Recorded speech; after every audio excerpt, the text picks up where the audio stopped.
The blizzard had appeared without warning, turning a crisp winter afternoon into a wide-out nightmare in under an hour. Norah Silver Mist had just managed to reach her cabin before the world outside dissolved into a furious swirl of snow and wind, strong enough to knock her off her feet.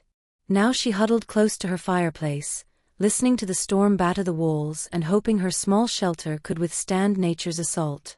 She had been living here for 8 months, ever since Marcus Ironwood had rejected her in front of the entire Winterfong Pack. The sting of that rejection had been searing, but the aftermath was worse. The pitying looks, the hushed whispers, the endless reminders that she hadn't been good enough for an alpha destined for leadership. Norah had left, packed her few belongings, and walked away from the pack's territory, deeper and deeper into neutral wilderness, until she stumbled upon this abandoned cabin. Small, drafty, barely suitable for survival, but it was hers. No one to judge her. No one to pity her. No one to remind her of her failure. The wind howled louder, rattling the walls. Norah added another log to the fire, grateful she had stocked up before the storm hit. She had enough food and water to last a week, though she prayed the blizzard wouldn't endure that long. A sound outside made her freeze. Not the wind, not the usual storm noises, but something else, a faint, desperate scratching at her door. Her first instinct was to ignore it. Opening the door in this weather could be deadly, and whatever it was probably already dying anyway. But the sound came again, more urgent this time. Against her better judgment, Norah found herself moving toward the door. She had always been too soft-hearted, one of the reasons Marcus had claimed he couldn't accept her as his mate. Soft hearts get wolves killed in this brutal world, he had said. She cracked the door just enough to peer outside, and her breath caught. A massive wolf lay collapsed on her doorstep, snow and ice crusted into its fur, on the verge of freezing to death. Its head lifted weakly, revealing eyes of an unusual silver blue, intelligent, desperate, pleading. Every survival instinct screamed at Norah to close the door. This was an unknown wolf, probably an alpha judging by its size, and letting it inside could be suicidal. But those eyes, so full of life, so close to death, made her heart ache. "You're probably going to kill me for this," she muttered, wedging the door open wider. "Come on, get inside before we both freeze." The wolf tried to rise, but its legs wobbled uselessly. Hypothermia had taken hold. Norah did something reckless. She stepped into the blizzard, grabbed the wolf's front legs, and dragged it through the doorway. It took all her strength and several minutes, but finally, she had the massive creature inside, the door shut tight against the storm. It lay on the floor, barely breathing, formatted with ice and snow, body temperature dangerously low. "Okay," Norah said, more to steady herself than to communicate. "First, we get you warm and dry. Then, we'll see if you're going to eat me." She wrapped it in every towel and blanket she owned, drying its fur as best she could. The wolf didn't resist, too weak to even move. Once sufficiently dry, she dragged it closer to the fire, building the flames until the cabin became almost uncomfortably warm. "You're lucky I'm an idiot who can't leave things to die," she muttered, checking its pulse and breathing. Both were slow but steady, hypothermia, but not fatal. "Anyone with sense would have left you outside. Apparently, I don't have sense." The wolf's silver blue eyes opened slightly, locking on hers with an intelligence that made Norah shiver. This was no ordinary animal, it was a shifted werewolf, and the danger only heightened. "Don't look at me like that," she said, settling back on her heels. "I'm not brave. I'm not heroic. I'm just broken. Maybe if I save your life, I'll feel like I have a purpose beyond surviving." Tears pricked her eyes. 8 months of isolation, and the first living creature she had contact with made all her defenses crumble. "Sorry," she whispered, wiping her cheeks. "You probably don't care about my pathetic life. Let's get you some water." She coaxed the wolf into drinking, then stayed beside it through the night. The storm raged, but Norah talked anyway, partly to keep herself awake, partly because the words refused to stop. "I was supposed to be mated to Marcus Ironwood," she said around midnight. "We grew up together, childhood friends. Everyone thought we'd end up together. I thought we would too, until he rejected me. Said I wasn't strong enough to stand beside a future alpha. My soft heart would be a liability. He needed someone ruthless. Norah laughed bitterly. He wasn't wrong. I am too soft. Too weak. I'm the kind of fool who drags a dying wolf into her cabin during a blizzard instead of letting it die. The wolf made a soft sound, almost like disagreement. She stroked its fur unconsciously. If I were stronger, maybe he'd have wanted me. Maybe I'd be Luna of the Winterfong Pack, instead of this, a lone life. The really pathetic part? I don't even miss him anymore. I miss belonging somewhere. Having purpose. Feeling like I matter. The wolf shifted, resting its head against her leg. Norah felt something in her chest crack open.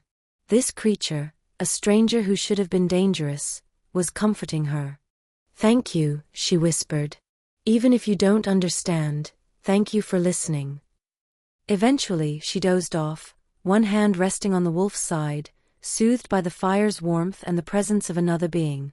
Morning brought gray light filtering through the cabin windows. The storm still raged, but the wolf looked stronger, testing its legs. "Good morning," she said, voice rough. "How are you feeling? Can you move at all?" Its breathing and pulse had strengthened overnight. "Storm isn't letting up," she observed, peering out at the wideout. "Looks like you're stuck with me for at least another day. Hope you don't mind." Breakfast was simple. She offered the wolf dried meat, which it ate methodically. Daylight revealed its fur, thick, striking gray and white, matted but magnificent. Its build was massive, undeniably alpha, and its silver-blue eyes followed her every movement with unnerving awareness. "You know," she said by the fire, "I've been alone for 8 months, barely speaking a word to anyone. But give me a wolf who can't talk back, and suddenly I can't stop babbling. My grandmother would have said, starved for connection, even if one-sided." The wolf tilted its head, almost encouraging her. "My grandmother raised me after my parents died. She was the omega of our pack, but the wisest wolf I ever knew. She taught me that softness wasn't weakness, it was a strength. To remain kind in a cruel world, to help even when it hurts, to love even when it breaks your heart. She died when I was 15, right before I would start learning what it meant to be omega. Maybe that's why I've always felt lost. And now, alone, I don't know if I've honored her lessons." The day passed slowly. Norah shared thoughts, fears, stories with the wolf, her words unjudged, uninterrupted, freeing. "Can I tell you something pathetic?" she asked midday. "Sometimes I'm glad Marcus rejected me. Not for the pain, but because it gave me an excuse to leave. I never fit in with the Winterfong Pack. Too gentle, too emotional, too focused on helping. If he'd accepted me, I'd have spent my life pretending to be someone I'm not. At least now I can be myself, even if it's alone." The wolf responded with a sound that seemed like agreement. Norah laughed. "You're a good listener, better than most wolves I've met." Night came again. She curled against the wolf's warm body, reckless, but safer than freezing. "Thank you," she whispered into the darkness. "For not hurting me, for keeping me warm, for letting me just be." The storm ended during the night, leaving a bright, clear morning. The wolf, now fully recovered, moved toward the door. "The storm's over," she said. "Go home, back to your pack." It paused, then looked back, a trace of regret in its silver-blue gaze. Norah opened the door, heart aching. Snow stretched in all directions, the forest beyond stark and inviting. "Go on," she whispered. "Be safe." The wolf stepped into the snow, moving toward the trees, leaving Norah staring at the empty clearing. The silence, once comforting, now felt oppressive. Her thoughts were interrupted the next morning by voices outside. Confused, she approached the window, and froze. Wolves everywhere, dozens in human and wolf form, all clad in royal guard armor or formal attire. At the center stood a man who made every hair on her body stand on end. Tall, powerful, dark hair, striking features, but it was his eyes that rooted her to the spot, silver blue, the same eyes that had watched her for 3 days. It was him. The wolf she had saved, in human form. Her hands shook as she opened the cabin door. He stepped closer, commanding yet calm. "Hello, Norah," he said, voice deep and authoritative. "May I come in?" She nodded mutely, mind reeling. The royal guards formed defensive positions outside. "Who are you?" she whispered, though she already feared the answer. "My name is Kieran Nightshade," he replied, eyes never leaving hers. "I am the Alpha King of the Northern Territories." The words hit her like a physical blow. She had saved the Alpha King's life. She had sheltered him. She had poured out her heart to him. "I didn't know," she whispered. "I thought you were just a wolf caught in the storm." "I never would have," Norah stammered, voice trembling as Kieran stepped closer. She felt rooted to the spot, unable to retreat. She had shared so much of herself, her fears, her pain, her heart, and now she was exposed. "What?" Kieran asked softly, his silver blue eyes searching hers. "You've been so honest, Norah. Sharing who you are when you think no one important is watching, that mattered." Tears pricked at Norah's eyes. I shouldn't have burdened you with all my problems. You were injured, recovering, and I just kept talking." "Don't apologize," he said firmly, but gently. "Norah, do you know what I was doing when I got caught in that storm?" She shook her head, curiosity mingled with apprehension. "I was traveling alone in wolf form, trying to escape the pressures of leadership for a few days. I've been Alpha King for 20 years, and in all that time, every conversation I've had has been filtered, through politics, through power. No one talks to me like I'm just a person. No one shows me their real self, because everyone's too busy trying to impress, manipulate, or gain advantage." He took another step closer, emotion flickering across those intense eyes. "And then the blizzard hit. I was separated from my guards, nearly frozen to death, until a kind Omega dragged me into her cabin and saved my life without asking who I was or what I could offer her." "Anyone would have done the same," Norah protested weakly. "No," Kieran countered, his voice soft but edged with certainty. "Most wolves would have left me to die rather than risk bringing a strange alpha into their home. But you didn't hesitate. You risked yourself to save a stranger. And then you spent 3 days talking to me like I was someone worth knowing, not someone to be feared, not someone to be used." His hand rose, brushing her cheek with a gentle warmth that sent a shiver down her spine. "You told me things I don't think you've ever told anyone, about your rejection, your grandmother, feeling lost and alone. And Norah, I heard every word, every confession, every vulnerable moment." Norah's breath caught. "Oh goddess," she whispered, humiliation flooding her. "You heard me, talking about being weak and pathetic." "And I heard you," Kieran interrupted, "talking about kindness in a cruel world. Choosing compassion over self-interest, remaining soft-hearted despite being hurt. Those aren't weaknesses," he continued, his gaze piercing. "Those are exactly the qualities I've been searching for my entire life." He stepped even closer, close enough that their breaths mingled. "When you were talking about your grandmother's teachings, about how being gentle is its own kind of strength, do you know what I was thinking?" Norah shook her head, speechless. "I was thinking that I had finally found her. The one person in existence who could see past the crown to the man underneath. Who would value character over status. Who could offer kindness without expectation of reward. Who could be exactly what I needed without even trying." "I don't understand," Norah whispered. "The mate bond, Norah," he said, his voice low, reverent. "It formed during those 3 days. While you were caring for me, talking to me, being completely yourself. I fell in love with the person you truly are, not the person you pretend to be. You are my true mate, chosen by the moon goddess. And I came here today, To claim you.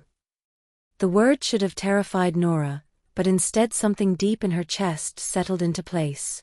That strange sense of connection she had felt with the wolf, that desperate longing when it left, it all made sense. It was the mate bond. But I'm broken, she admitted, fear clawing at her throat. Marcus rejected me because I wasn't good enough to be Luna. How can I possibly be good enough to be queen? Marcus rejected you because he's a fool, Kieran said, fierce conviction in his voice. He couldn't see what was standing right in front of him. He wanted someone hard, ruthless, someone to help him climb. But Norah, that's not what makes a good leader. What makes a good leader is exactly what you have: compassion, wisdom, the ability to see people for who they are, not for what they can give you. He framed her face with both hands, eyes burning with intensity. You saved my life, not because you knew who I was, but because you couldn't leave a living creature to suffer. You talked to me for 3 days like I was someone worth knowing, with no agenda. You showed me who you are at your core. And that person is exactly what I've been waiting my entire life to find. What if I fail? She whispered, voice cracking. Then we'll fail together and learn, Kieran replied gently. But Norah, I've seen your strength. Not the kind that comes from physical power or ambition. The kind that helps a stranger in a storm. That remains kind despite being hurt. That values connection over self-preservation. That is true strength. And it's exactly what our kingdom needs. Tears streamed freely now, and Kieran brushed them away with his thumbs. I know this is overwhelming. I know I'm asking a lot, but Norah, you have to understand something. I didn't come here with an army to intimidate or force you. I came with guards because it's protocol. The choice is entirely yours. Tell me to leave, and I will. I'll make sure you're protected, provided for, and I'll walk away, even though it would destroy me. Why? She breathed. Because you spent 3 days showing me who you are, he said, voice soft, full of emotion. Someone who values genuine connection over obligation. Who needs to make her own choices. Who deserves to be with someone because she wants to, not because she has to. And I want you to choose me, the same way you chose to save me. Not for the crown, not for the mate bond, but for who we are to each other. Norah looked at him, at this commanding alpha who had listened to her soul and still found her worthy. She thought of the 3 days they had shared, how safe and seen she had felt, even with a wolf she thought couldn't understand her. I missed you, she admitted quietly. When you left yesterday, I felt empty. Like I lost something I hadn't even known I needed. I know, Kieran's voice was rough with emotion. I felt it too. That's the mate bond calling us back together. But Norah, I need to hear you say it. I need to know you're choosing this, choosing me of your own free will. Norah took a deep, steadying breath. I choose you. Not because you're the Alpha King, though that's terrifying. But because you listened to me for 3 days and didn't judge me. Because you made me feel less alone than I've felt in months. Because, when I look at you, I see someone who might actually understand me. Kieran's smile lit up the cabin. Thank you, he breathed, drawing her into his arms. Thank you for being brave enough to choose me. When he kissed her, the mate bond flared between them, a storm of fire and lightning that made Norah gasp. This was nothing like Marcus. This was life, electricity, and awakening in ways she had never imagined. When they broke apart, both glowing with the bond's energy, Kieran rested his forehead against hers. You need to know something. While I was in wolf form, listening to you talk about feeling worthless, it took everything I had not to shift right then and tell you how wrong you were. You are not broken, Norah. You are extraordinary.